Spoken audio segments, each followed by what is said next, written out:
வெறும் 4 இன்கிரீடியன்ட்ஸில் அட்டகாசமான chocolate cookie எப்படி பண்ணலாம் அப்படிங்கிறத பார்க்கலாம். இதோட கிரன்ச்சினஸ் எப்படி இருக்கும் அப்படின்னா இப்படி இருக்கும். இப்போ டக்குன்னு ரெசிபிக்குள்ளே போயிடலாம். 150 gram sugar, 50 gram cocoa powder,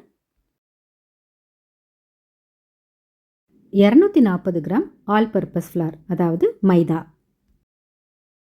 250 gram butter, 1/4 teaspoon baking powder. இது ஆப்ஷனல் தான். அதே மாதிரி டாப்பிங்ஸும் உங்களோட ஆப்ஷனல் தான்.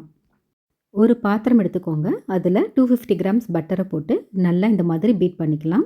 பட்டரை ஃப்ரிட்ஜில் இருந்து உடனே எடுத்து பீட் பண்ண ஆரம்பிக்காமல் ஒரு 2 to 3 ஹவர்ஸ் வெளியே வச்சுட்டு ரூம் டெம்பரேச்சர் வந்ததுக்கப்புறம் நீங்கள் பீட் பண்ணிங்க அப்படின்னா பட்டர் ஆல்ரெடி நல்லா சாஃப்ட் ஆயிரும். அதுக்கப்புறம் நல்லா பீட் கொடுங்க. மெஷர் பண்ணி வச்சுருந்த 150 கிராம் சுகரையும் இந்த பட்டரோட போட்டு திருப்பி நல்லா பீட் பண்ணிக்கோங்க.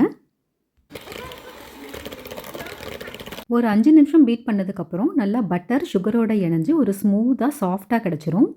1/4 டீஸ்பூன் பேக்கிங் பவுடரோட 2 பிஞ்சு சால்ட்டை எடுத்துகிட்டு திருப்பி நல்லா பீட் பண்ணிக்கோங்க.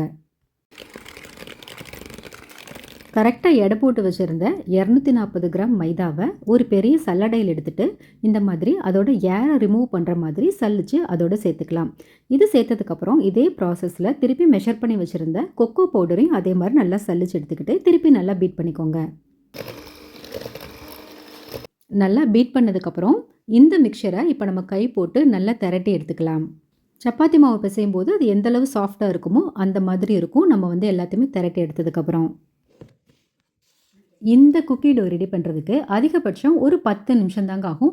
இதோட இன்க்ரீடியன்ஸ் காஸ்ட்டு பார்த்தோம் அப்படின்னா கடையில் நம்ம ஃப்ரெஷ்ஷாக வாங்குகிற பெரிய பெரிய பேக்கரியில் வாங்குகிற குக்கீஸோட விலையை கம்பேர் பண்ணும்போது ரொம்ப சீப் அப்படின்னே சொல்லலாம்.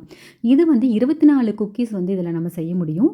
செய்யும்போது இந்த மாதிரி பால்ஸாக செஞ்சுக்கிட்டு நடுவில் ஒரு டேப் மட்டும் பண்ணிவிட்டு உங்களுக்கு மேலே டாப்பிங்ஸ் வேணும் அப்படின்னா நீங்கள் சேர்த்துக்கலாம். நல்லா குட்டி குட்டியாக செஞ்சாலே போதும். ரொம்ப பெருசாக செய்ய தேவையில்லை. ஏன்னா அது பேக் பண்ணி வரும்போது கொஞ்சம் கொஞ்சமாக ஸ்ப்ரெட் ஆகி நல்லா பரவி வந்துடும்.